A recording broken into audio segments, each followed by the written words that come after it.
Raconte-nous un peu peut-être, pour les gens qui ne connaissent pas l'histoire, d'où tu viens et comment tu t'es développé. D'où je viens? Je viens de quelqu'un qui cherchait, qui se cherchait professionnellement. J'ai fait plein de choses. J'ai été salarié, j'ai été aussi indépendant dans l'immobilier. Et j'y ai vu des avantages, mais aussi beaucoup d'inconvénients. Le côté où si tu es salarié, tu es quand même vachement limité et plafonné à un moment donné. Perspective d'évolution pas incroyable. En tant qu'indépendant, tu échanges ton temps contre de l'argent, donc tu ne peux pas te dédoubler. Donc tu n'as que 24 heures dans une journée. Et je me suis retrouvé à me dire stop, je ne peux pas continuer comme ça. Donc au final, en continuant de faire ces petits boulots-là, je me dis pourquoi pas essayer de faire un truc que j'aime. Et j'ai toujours aimé le sport. Et j'avais créé un compte Instagram sur lequel j'essayais de vendre des programmes à 5 euros. Et ça peut faire rire maintenant, mais 5 euros pour moi à l'époque, c'était plutôt ok, c'est pas cher, mais je peux multiplier le nombre de ventes. Donc 100 personnes, ça faisait 500 euros, 1000, ça faisait 5000 euros, 1 million, ça faisait 5 millions d'euros. Donc je me voyais déjà riche, mais en fait j'ai gagné 15 balles. Mais en réalité, tu vois, cette action-là, de créer ce compte qui était dans un objectif de complément de revenus parce que la situation était compliquée au niveau des finances, au final, elle m'a permis de rencontrer l'opportunité. Elle m'a permis de rencontrer l'opportunité parce que je n'ai pas attendu qu'elle vienne à moi.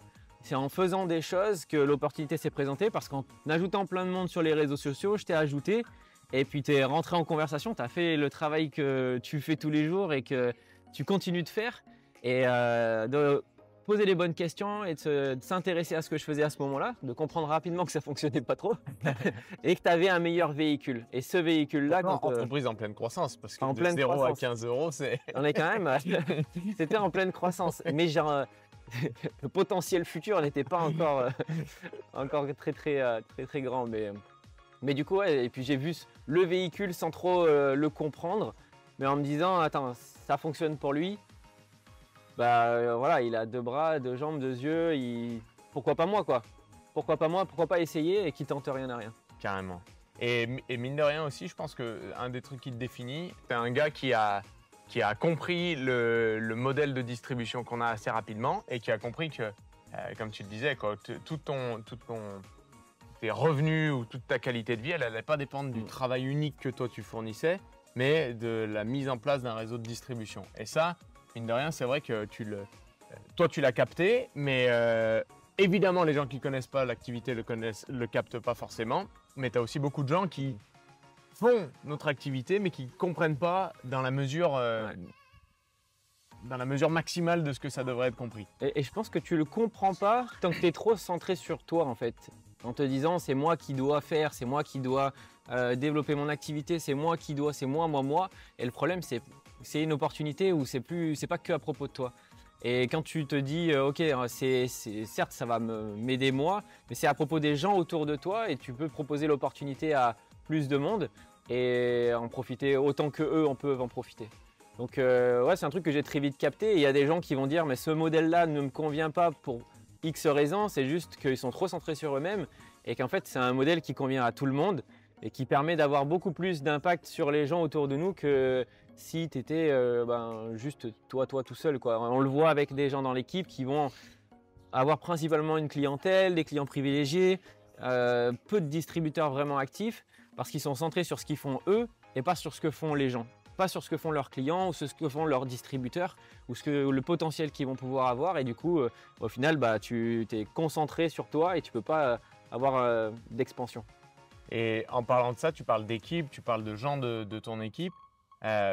Si tu devais ressortir, alors il y en a littéralement des dizaines et des dizaines dont on pourrait parler, mais si tu devais ressortir une histoire où à chaque fois que tu y penses, tu te dis « je suis quand même fier », tu parlerais de qui? J'ai du mal à te citer juste une histoire. Parce que si je regarde aujourd'hui toute l'équipe, j'ai l'impression que chaque histoire, je suis fier de chacune des histoires de l'équipe. Mais si je regarde, j'ai du mal à mettre les mots parce que c'est pas de la chance, mais je sais pas comment on dit, tu sais, c'est un concours de circonstances. Ouais, pour beaucoup de gens. Pour beaucoup de gens, c'est un concours de circonstances. Qu'est-ce qui fait que telle personne était à tel endroit, à tel moment, dans cette situation-là, pour se dire « ok, je démarre ». Comme moi à ce moment-là, parce que Herbalife, on en avait parlé 1 an auparavant, mais pas forcément de la bonne manière, c'était pas non plus le bon timing. J'avais besoin de vivre d'autres expériences, et du coup, c'était pas à ce moment-là, quoi.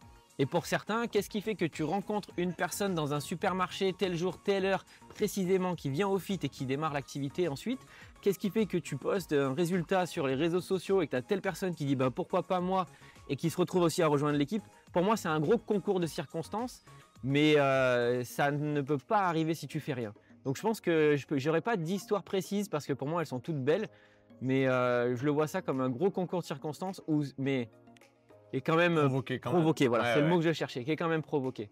On s'en rend compte, mais même rien que dans ton groupe, il y a des gens, on le sait, mais il y en a qui sont ici, qui améliorent leur qualité de vie juste en faisant des 200, 300 euros de plus par mois, Ouais. en aidant leur famille pour certains, juste en s'aidant eux-mêmes pour d'autres. Mais tu as aussi des gens qu'on a vus hier, qui étaient avec nous aujourd'hui, que ce soit des Joy et Damien, que ce soit des Flo. Maintenant, c'est des gens qui ils dépassent les revenus qu'ils auraient dans un boulot de cadre, peut-être, que leur perspective d'avant ou leur parcours d'avant leur aurait jamais permis. Donc, c'est sûr qu'on pourrait citer l'étendue totale des gens. Mais d'ailleurs, en parlant de ça, en parlant de concours de circonstances, de le provoquer, d'arriver à un moment précis où ta destinée, elle change un peu, on va pas faire les devins, on va pas essayer Parce qu'on peut pas faire les devins. On peut pas faire les peut devins. que proposer et C'est ça. il y a un timing à un moment donné qui fait que… Mais dans ton cas, ça aurait ressemblé à quoi ta vie si tu n'avais pas à ce moment-là répondu à ce message et tout ce qui s'est passé par la suite? Si tu devais imaginer le Kevin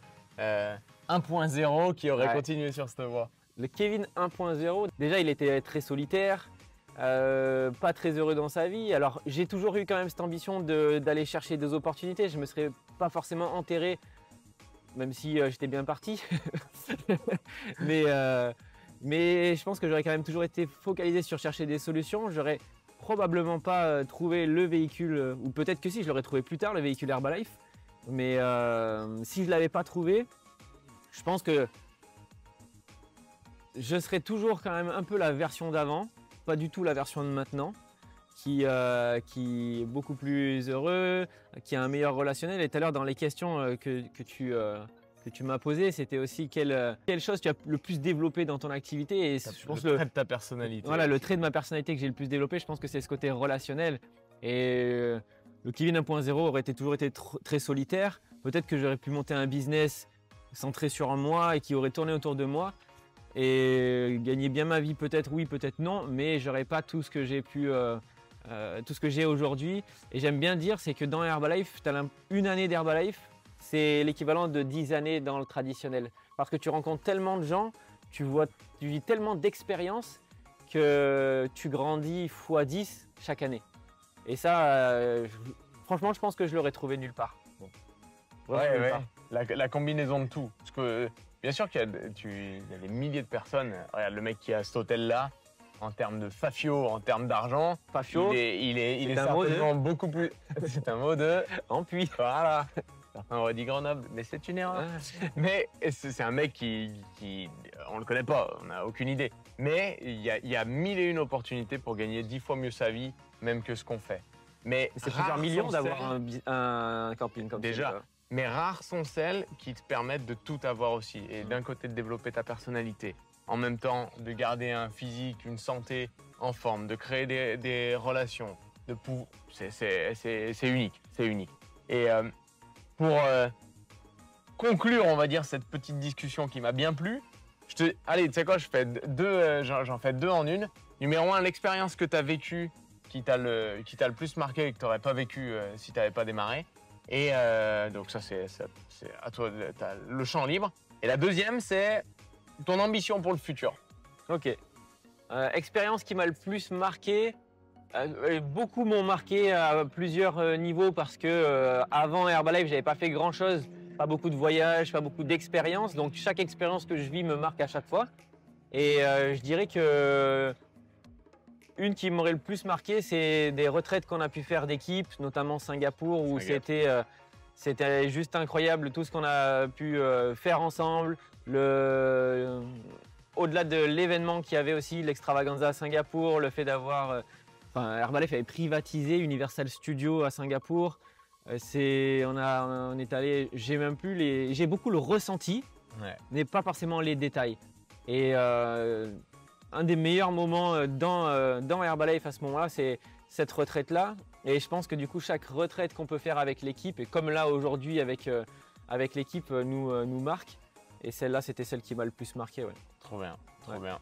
Donc l'ambition pour le futur, c'est Et, plus de retraite, plus de moments comme ça et ouais, pas ouais. d'autres. L'ambition pour le futur, carrément, c'est d'augmenter le style de vie.